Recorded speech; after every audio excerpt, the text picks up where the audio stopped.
안녕하십니까. 첫 번째는 영광시각장애인 지도입니다. 지도가 기존에는 아이폰에 들어와 있는 지도 서비스는 다 구글 맵을 갖다 썼습니다. 하지만 아이폰 5, 아니 iOS 6.0에서부터는 이제 지도를 애플이 직접 제작한 지도를 사용하게 되었습니다. 두 번째는 시리죠. 시리는 아이폰 4S부터 세상 사람들을 놀라게 만들었는데요. 이번에 아이폰 5, 즉 iOS 6.0에서는 더 업그레이드된 기능으로 출시가 되었고요. 정말 반가운 소식은 한국어가 이제 된다는 것입니다. 시리가 한국말을 이해한다는 것 참 놀랍지 않습니까? 그 다음은 페이스북인데요. 페이스북은 전 세계를 75로 봤을 때 지금 페이스북을 사용하는 가입해서 사용하시는 분의 수가 10억이 넘는 세계 최고의 SNS 서비스를 할 수 있죠. 이 SNS의 영향력, 이 페이스북의 명성, 그런 것들을 아이폰이요, 전격 수용을 해서 iOS 6.0에서는 페이스북을 인베디드 서비스로 만들었습니다. 즉, 따로 어플을 우리가 설치해서 페이스북을 별도로 쓰는 게 아니라 세팅상에서 페이스북을 설치하고 다른 어플들과 다 연계해서 더 편리하게 쓸 수 있도록 그렇게 업그레이드가 되었습니다. 저도 컴퓨터로 페이스북을 하고 있는데요. 네. 아이폰으로 쓸 수 있다니 정말 좋은 일이네요. 네, 맞습니다. 페이스북을 많이 사용하신 분들한테는 정말 희소식이 아닐 수 없습니다.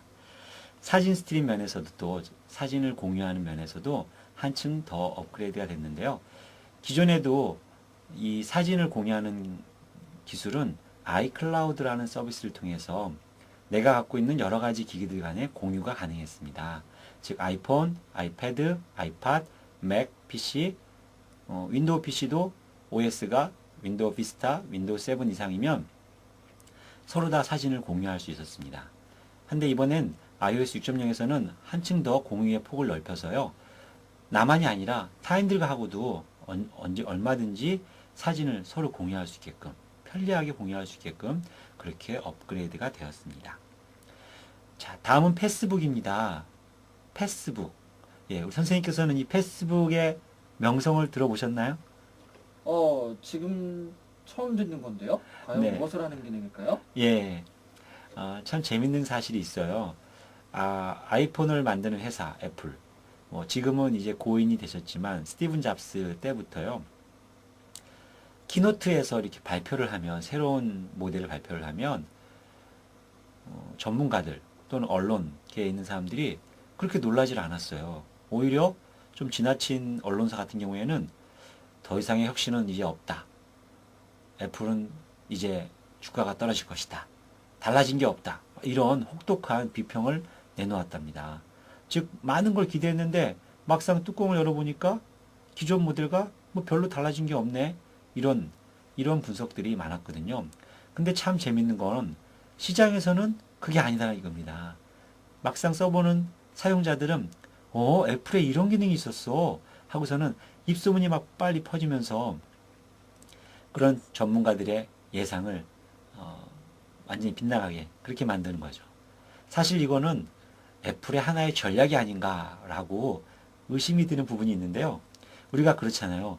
기대를 많이 이렇게 갖고서는 기계를 샀을 때 그때의 느낌이랑 기대를 별로 안 하고 기계를 샀는데 오 이런 기능도 있어 하고 놀랄 때랑 어떨 때 더 좋겠어요, 기분이요?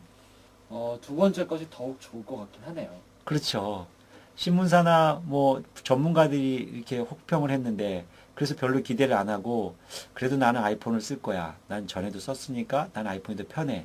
라고서는 샀는데 사서 보니까 너무 좋은 기능. 예를 들면 시리.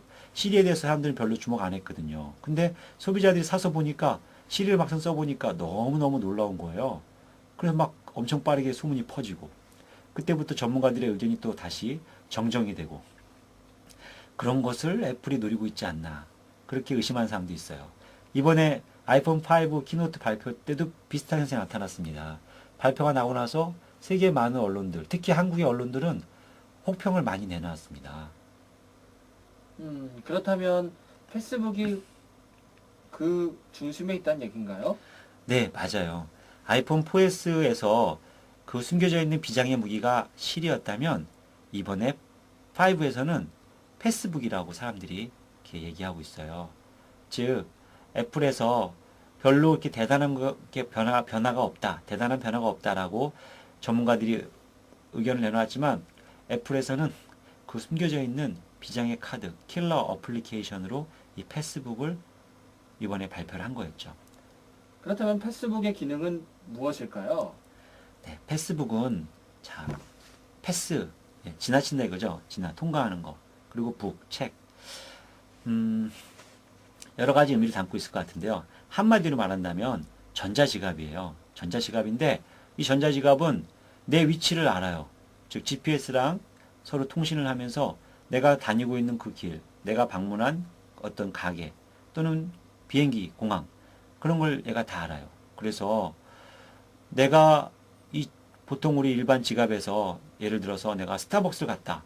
그러면 스타벅스에 갔을 때 포인트 카드가 있잖아요. 그러면은 지갑을 열어서 포인트 카드를 막 찾아야 되잖아요.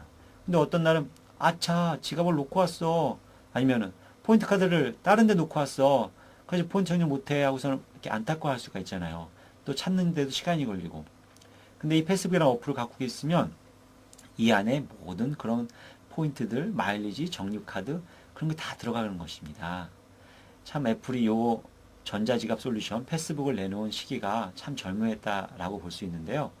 지금 세상에서의 이런 이 흐름은 신용카드가 너무나 보편화되어 있고 또 모든 회사들이 고객을 유지하고 자기의 충성 고객으로 만들기 위해서 이런 포인트 관리, 마일리지 관리를 다 도입하고 고객들한테 카드를 나눠주잖아요.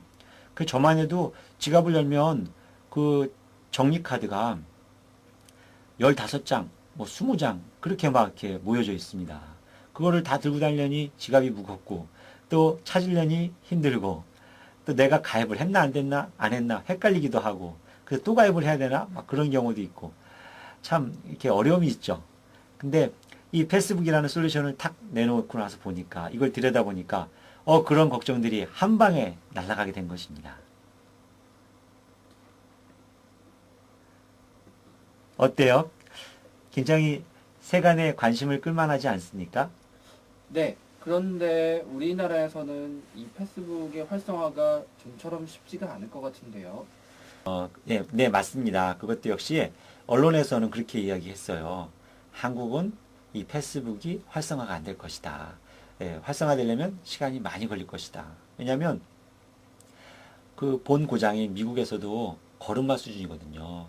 그런데 한국에서까지 활성화되려면 이거는 쉽지 않을 것이다. 사람들, 특히 회사들, 기업들이 이렇게 적극적으로 달려들지 않고 어떻게 바뀔 것인지 미국 시장을 관망하면서 그러면서 패스북 서비스를 하지 않을까 이렇게 예상했거든요. 하지만 생각보다 이게 빨라요. 우리나라 사람들이 원래 빠르잖아요. 그래서 미국도 지금 걸음마 수준인데 불구하고 한국에서 벌써 패스북을 이용한 사업 모델, 비즈니스 모델 그런 것들을 만들어서 쉽게 우리 한국 사람들이 패스북을 쓸 수 있도록 그런 솔루션들이 나오고 있고요. 또 회사들도 기업들도 이 패스북 솔루션에 지금 큰 관심을 갖고 있답니다. 저만 해도 포인트 카드가 몇 장 되는데요. 이 아이폰으로 패스북을 이용하면 정말 좋을 것 같아요. 네, 맞습니다. 제가 다시 한번 되짚어 볼 때 그때 실제 사용 예를 한번 보여드리도록 하겠습니다. 그리고 이제 페이스타임입니다. 페이스타임은 화상통화죠.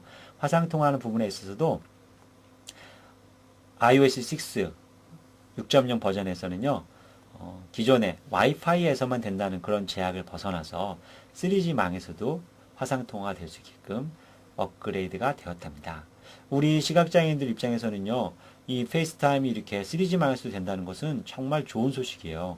왜냐하면 이 화상통화라는 기능을 통해서 시각장애인이 하기 어려운 그런 상황에서 누군가의 도움을 받을 수가 있는데 그때 그게 와이파이에서만 된다라고 하면 얼마나 답답하겠어요. 기타 그 외에도 또 달라진 점들이 있어요. 우리가 주로 사용하게 되는 이제 보이스 오버에 있어서 버그였던 부분도 개선이 되었고요. 그리고 로터 쪽에도 좀 더 보완이 돼서 더 편리하게 아이폰을 사용할 수 있도록 되었고요. 방해 금지 모드라는 것도 나와서요.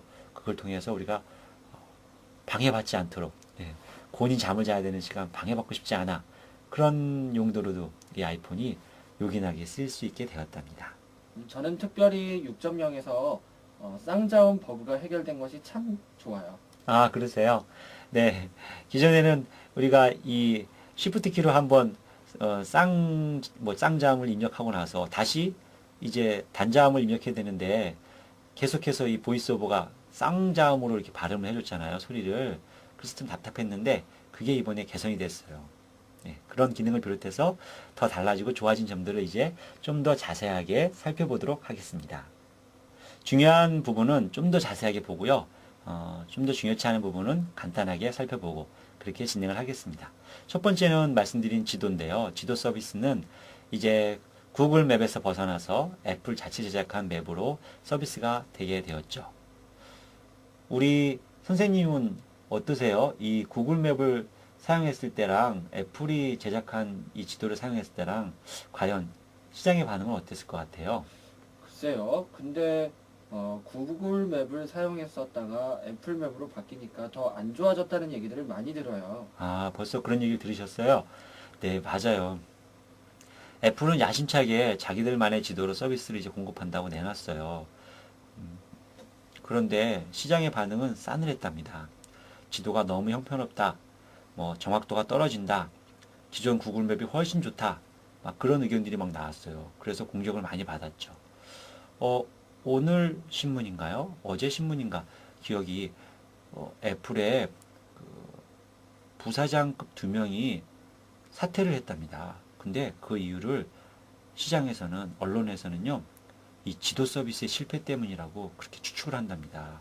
그 정도로 이 애플이 지도 서비스에 불만을 고객들로부터 불만을 많이 받았다는 의견이죠. 그렇군요. 자, 하지만 애플은 나름대로 구글이랑 차별화를 하려고 애를 많이 썼어요. 그래서 지도를 벡터 기반의 지도로 서비스를 출시해가지고요. 나름대로 줌과 패닝, 돌리는 거죠. 좌우로 돌리는 패닝, 확대, 줄이고 하는 줌 기능, 그런 것들을 자유자재로 쓸 수 있게끔 했고요. 그리고 마치 비행기를 타고 하늘에서 지상을 내려다보는 느낌인 플라이오버, 고해상도의 플라이오버 서비스도 제공을 하게 됐고요. 그리고 따로 내비게이션 어플을 쓰지 않아도 이 지도 어플 자체 내에서 턴 바이 턴, 좌우로 회전, 우로 회전 이러면서 내비게이션이 제공되게끔 했습니다. 그것도 3D로요. 그리고 실시간으로 교통량을 표시하는 그런 정보까지 담았답니다. 물론 이런 부분에 있어서 상당 부분은 한국에서는 아직 안 돼요. 미국에서만 가능한 서비스고요. 한국은 아직 데이터베이스가 확보가 안 된 거죠. 그래서 시간이 좀 걸릴 것 같습니다. 근데 우리 선생님, 왜 애플이 구글의 그 지도, 좋은 구글 지도를 버렸을까요? 글쎄요. 구글에서 쓰던 지도와 유튜브가 없어진 걸로 봐서는 애플이 구글사와 이별을 한 게 아닌가 싶은데요. 네, 예리한 추측이신데요. 구글 회장이 그랬대요. 우리의 유일한 상대는, 경쟁 상대는 아이폰이다. 그렇게 얘기를 했대요. 예.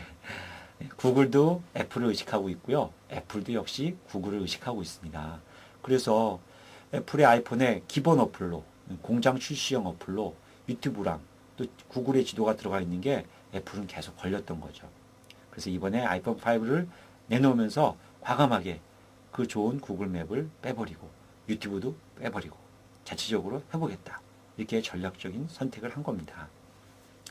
유튜브는 그럼 어떡하죠? 많은 분들이 걱정을 했어요. 그래서 애플에서는 그거는 어플, 앱스토어죠. 앱스토어에서 그냥 무료로 다운받으시면 됩니다. 이렇게 답변을 했답니다. 자, 우리가 자세히 알지는 못하지만 그런 기업과 기업 간의 이런 경쟁 구도, 그거가 이 아이폰에 또 영향을 미치는 것 같습니다.